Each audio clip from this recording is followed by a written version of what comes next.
kera papa yigeze kugira anniversaire et puis yarakiri ministre et puis premier ministre Makuzarazi yari ndi MC baravuga rero ukoresha indimi zose nanjye kugira ngo mbereke ko ikinyarwanda nyizi cyane aho kugira ngo mvuge ndagibagiwe nyakubahwa Makuza navuga ngo nyakwigendera Makuza kera tukiri bato tuba muri Nigeria papa mu bintu byose yakoraga yagomba kutwemeza ukuntu yize mu Faransa donc iyo yabaga ari kumwe n'abantu b'Abafaransa agahindura accent. Alors Richard, on se joue un petit tennis.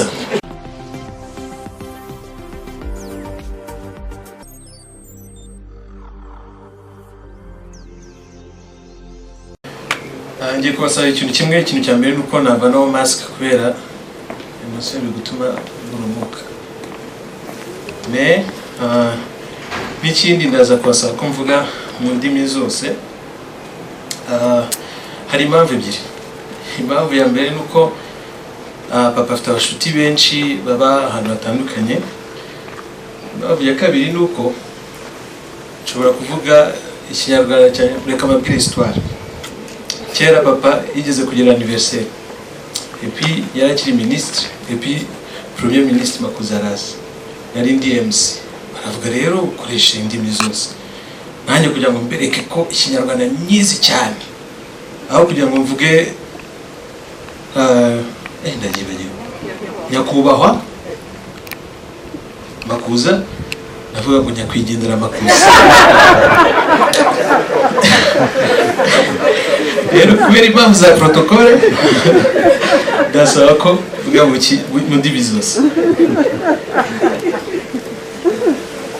Kuva kera ngenda Mishine twirirwaga turwana kubera urebye neza Mishine niwe wagutse wa mbere ariko buri kanya agirwa avuga ngo kubera icyo uvuga kuri imfura kandi ari ngewe ariko nashaka kugira ngo mbwire ko iyo namba nayitsinze Mishine yagize ubwoba bwo kuvuga aravuga ngo ariko c'est toi l'aîné soit celui qui parle.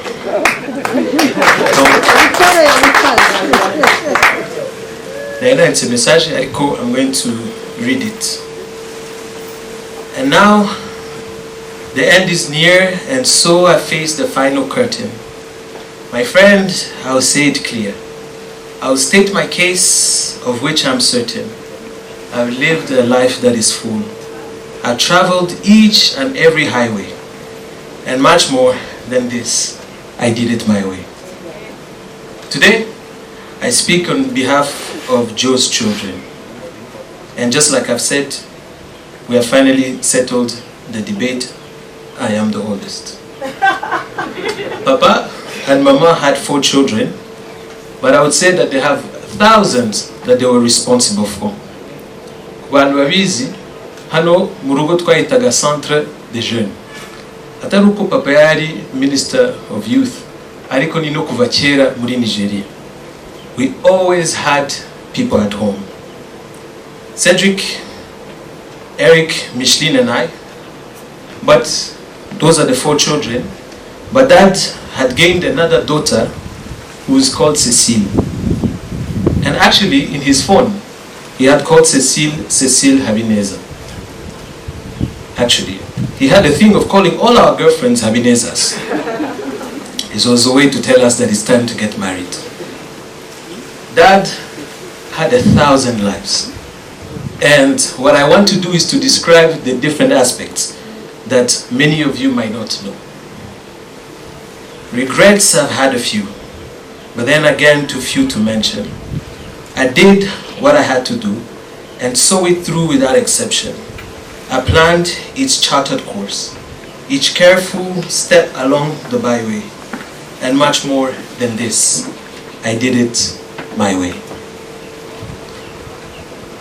Let's start with Dad, the brewer. Dad worked in Heineken and Bladiwa.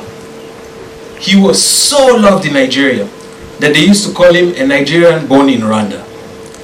One day, they had a strike and they locked out all the expatriates from entering except Dad. They said, "You are one of ours." he had a fake Nigerian accent.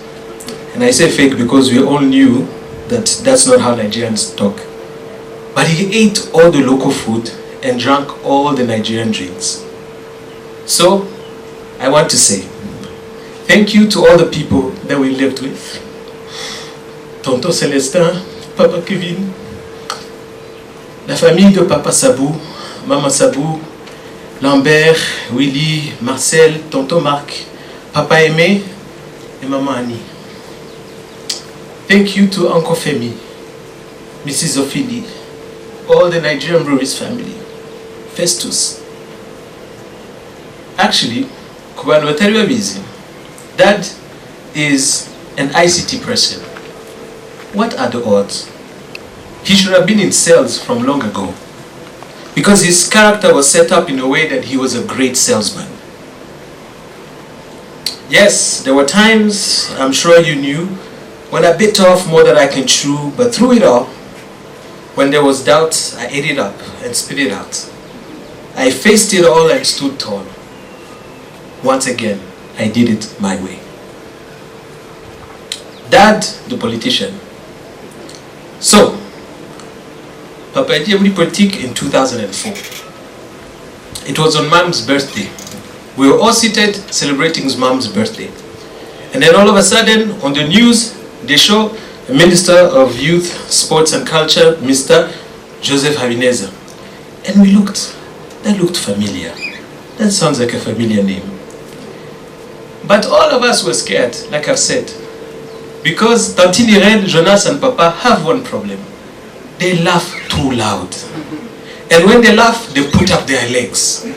And then they start pinching people. So when Dad became minister, we were scared. But at the first event, I remember, I don't know why I remember, he was to give a prize. And what he did, he just gave the prize and left. And we're like, Dad, that's not how they do it. You're supposed to stop there and take a picture. But a few months later, he was good with the flow. Because he started being himself. There was one time, somebody wrote an article in 2008, and he called it a nigger in the cabinet. And then Dad comes and says, what does that mean? And then I'm like, Dad, it means you're cool. Ah, voilà. C'est ça, c'est ça. When they called him nigger, he was happy.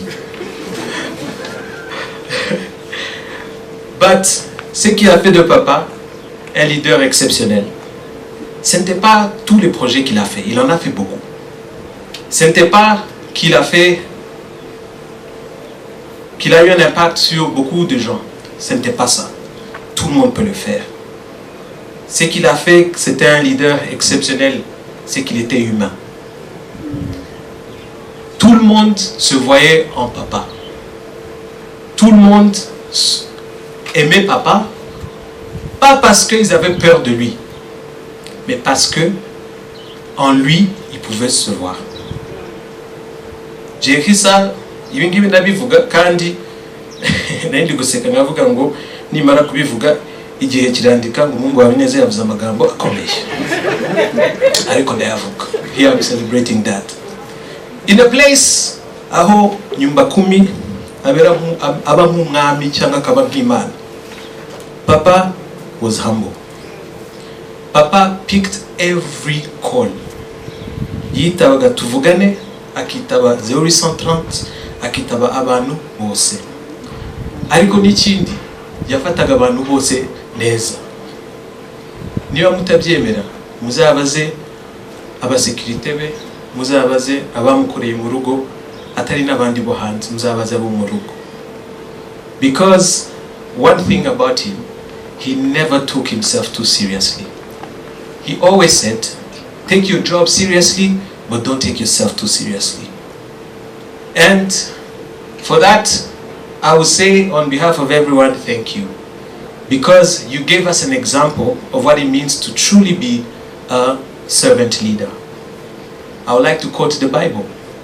In Philippians 2 it says, in your relationship with one another, have the same attitude that was in Christ Jesus. Though in very nature God, he did not take advantage of that, but rather he humbled himself. He became a servant, and that is what Dad was, a servant. He was available, inspiring, and most of all, humble and loving. I have loved, I have laughed, I have cried. I've had my share of losing, and now as tears subside, I find it also amusing to think I did all of that. And may I say, not in a shy way, oh no, not me. I did it my way. Papa, famille, tumawahutu. Ikintu cya mbere navuga kuri papa, yakundaga mukecuru. Ku buryo niyo papa yabaga akoze ari gukora ikintu cyari cyo cyose, iyo mukecuru yamuhamagaraga yaragenda. And n'ikindi papa yubahaga kandi akanakunda muzehe. Kera yaratubwiraga ngo ariko sha hebwe mumeze neza, muraza mukicara mukaganira na muzehe nta n'ubwoba. Akatubwira stories ukuntu kuri mariage yabo muzehe yababwiye ngo bajye kuryama kubera bari bafite gusenga the next day. Ariko beyond anything, he loved his siblings, Josephine, Jonas. Ubundi Jonas na papa ni chat et chien. Iyo bakundanye, ils sont ensemble. Ariko iyo banganye nabwo c'est la même chose. Tantine Irene, Dad's favorite dance partner.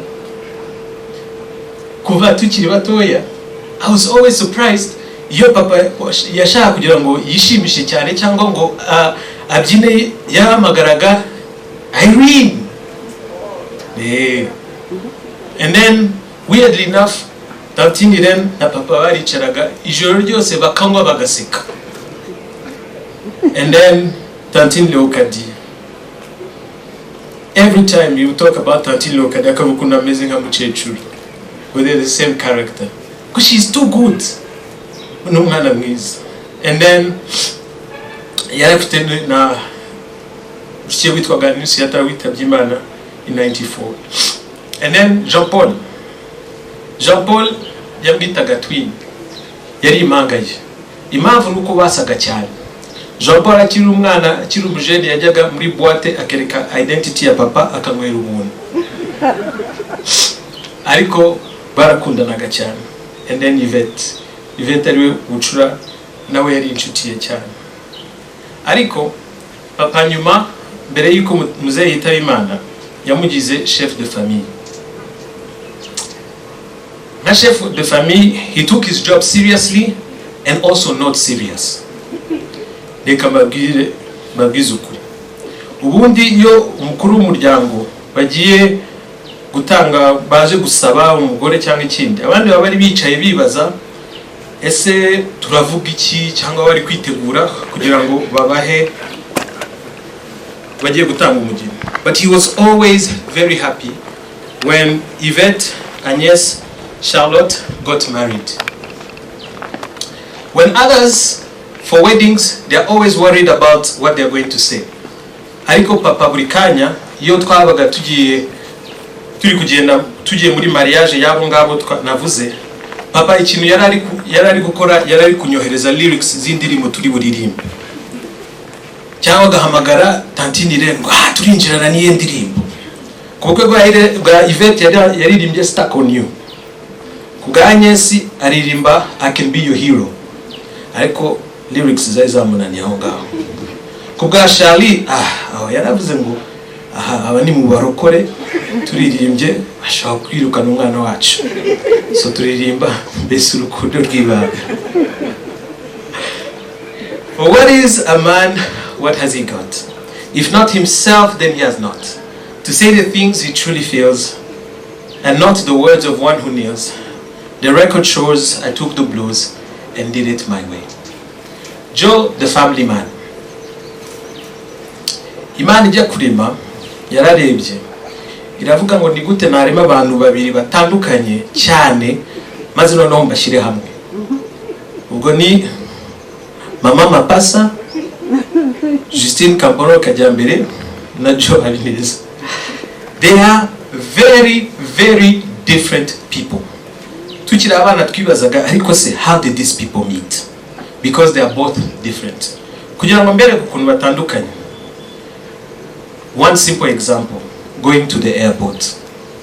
If it was up to mom, twarara kuri aeroport tuzagenda ejo, ariko papa we nta na rimwe papa yari aza on time. Ubundi papa aza ari uwa nyuma, bamuhamagara kugira ngo they board. Mr. Joe Habineza, please be on time for your flight. That was always late. Ariko burya mu bantu papa ntabwo yagiraga ubwoba, ariko papa yatinyaga mama. Kubera papa niyo yazaga, papa rero hagiye yabaga ari kumwe mama ukagira ngo n'umwana. Iyo yagiraga mu rugo ukabona ko yaje atinze, nk'abana bose yitaga yikarama cyane kugira ngo mama atagira icyo mubaza. Akatagenda salut, okay, akagenda. And finally, Papa Bonheur. Growing up, we had a problem of bearing Dad's name. It used to bring a lot of pressure. Ahantu hose ugiye, you could not be Jean-Michel, you could not be Eric, Cedric, or Micheline. You had to be Umuhungu wa Habineza. Depending. If it was good things, they would say Umuhungu wa Joe. But if they wanted to disturb you, Umuhungu wa Habineza. Growing up, we always saw Dad in the most relaxed way. Reka mbabwize ukuri, bonana n'abana bakubwira ngo iyo papa wawe yinjiye ngo bajya muri salute, ariko papa iyo yinjiraga mu rugo ntani twaraganiraga cyane. Icyo ngiye nkundira papa nuko kuva na kera yatwigishije. First of all, yabaye very relaxed with us. So what does it mean? Nukuvuga ngo twagiraga impaka na papa, akakumva kandi akagusubiza. Il disait, tu peux avoir toutes les pensées que tu veux, mais il faut que tu aies pensé à ça. Il ne va jamais s'imposer. Ariko icyo nakundiraga papa kurusha ibindi nuko nashatse ijambo muri comment dire mu Kinyarwanda za urubyiruko no rubizi, memes. Nafataga ama video ya papa nkayagira black, nkayashyira abantu bakikanga, anashira ama video ya papa wawe, ariko icyo batazi nuko nayashyiragaho papa nawe agaseka kubarusha. Me, I'm going to miss the greatest storyteller. Papa yagiraga stories. Uko mubibona kuri ama internet cyangwa n'ahandi, ariko mu rugo naho yagiraga stories. Burya mama niwe ugivuga ngo la belle bouche, aravuga pe, yagiraga stories. And ama histoire menshi nzayibuka. Quand j'étais. Ako karanshimishaga cyane. Cyangwa tugenda muri kera tukiri bato tuba muri Nigeria, papa mu bintu byose yakoraga yagomba kutwemeza ukuntu yize mu Faransa. Donc iyo yabaga ari kumwe n'abantu b'Abafaransa agahindura accent. Alors Richard, on se joue un petit tennis. Ariko mu bintu byinshi akatwereka non mais moi j'ai fait la France, Et puis kera twize ndaniza université, numva muzarebe story kuvuga ko yagiye muri university muri Baltimore, maze noneho akatubwira ukuntu yavugaga ngo Baltimore, abantu nibabyumve ngo Baltimore, nibabyumve, maze no yatavuga ngo Baltimore. Ku buryo baje ndibuka ko baje muri graduation yanjye, nazo ageze kuri aeroport ariko ngira machine itavuga ngo yeah we are going to Baltimore. C'est quoi? Ariko mu bintu nzakumburira papa ni ambiance yagiraga. Burya la chose qui était le plus dur, c'est voir qu'il ne serait pas là au mariage de Cédric. Ça m'a fait mal parce que il était très content. Alors mushtiwe bari kumwe au Nigeria, aravuga ngo mu bintu yavugaga mu minsi ya nyuma yavugaga mariage ya Cédric. And it is sad that he will not be around. Parce que yena avugaga ko mu Faransa burya hari abantu tugomba kujyana. que je voulais voir en France. Papa, Tantop, et Tonto Pierrot. Il m'a voulu que donc Tonto Pierrot, il n'y a plus de choix. Donc si vous pensiez que vous allez ne pas être là, on sera ensemble en France. Mais ça a manqué. Papa qui dit pas, ah moi j'ai moule frites, camembert, un peu de fromage. Mais ça va nous manquer. Mais une dernière chose que j'ai pas dit, c'est Joe Inchuti Abose. Papa est Inchuti Abose. Bose. Bouria, la chose qui était due, c'est aujourd'hui, c'est voir Tonton Robert là-bas. Tonton Robert, c'était un ami à papa depuis très longtemps. Et puis, ils s'aimaient comme deux garçons. Parce que vous êtes chaud. Tonton Robert yazaga mu rugo bakaganira bakicara muri salo bakaryama muri salo ariko bagakomeza bakaganira. Kiri kintu ntabwo kuri papa, vous allez me pardonner. Ndavuga. Papa nta banga yagiraga. Nta banga yagiraga. Ça veut dire quoi? Iyo twabaga dufite ikintu ntabwo twabibwiraga papa. Kubera yagiraga ugasanga yabivuze. Ariko kubera kutagira ibanga, je suis très heureux parce que yari yatubwiye gahunda ze. Tonton Robert, papa yari yasabye ko nitujya gusaba Cédric ko ari we uzamusabira. Il a dit que comme vous étiez ensemble, que vous avez dormi dans le même lit, parce que Cédric était avec sa fiancée, c'est toi qui dois parler au mariage. Donc, Tonton Robert s'est déjà fait. Deuxièmement, il a dit qu'il avait déjà fini de book à Gisenyi, Inzozi Hotel, je pense. Donc, je suis content que même le fait qu'il n'avait pas de secret, ça nous a aidés. Finalement, ce que je voudrais dire à tout le monde, Tonton Jonas, bon, premièrement, Tonton Jonas, it's illegal to have 3 wives, so it's but I like to say, Tonton Jonas Komera, être avec lui, c'était dur pour les derniers jours. Mais aussi, je voudrais dire à Eric, premièrement à Cédric, qui n'a pas pu venir, qu'on est ensemble, qu'on va faire une très grande fête l'année prochaine. On va célébrer ton mariage, même si tu te maries avant tes grands frères. Et puis, Cécile est déjà, papa l'avait déjà appelé Cécile Habineza, donc c'est déjà fini. On est très contents, l'année prochaine, on va faire une très grande fête. Et puis, à Micheline et à Eric, Eric c'était le bodyguard de papa, et puis aussi c'était son pied. Donc si on voulait dire quelque chose, on devait passer par Eric. Et il savait comment il parlait, ensemble. Donc, à un moment aussi, bon, on est ensemble, parce que tu n'as pas de choix, maintenant c'est avec nous. Mais sois forte, soyez tous forts. Je suis sûr que papa, là où il est très heureux. Et finalement, je vais dire à papa, tu vas nous manquer. Tu vas nous manquer dans les fêtes. Tu vas nous manquer dans les mariages.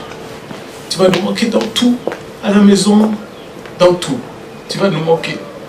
Mais je suis sûr que déjà, là où tu es, que tu célèbres déjà avec tous tes amis.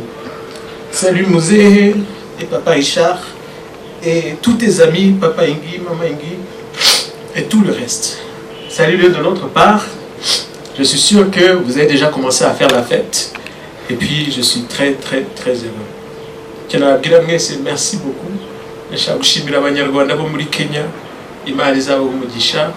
Merci à tout le monde. Et puis, I will end it with saying, for what is a man? What has he got? If not himself, then he has no doubt. To say the things he truly feels, and not the word of one who kneels. The record shows, I took the blows, and I did it my way. Merci papa, because you did it your way. Merci.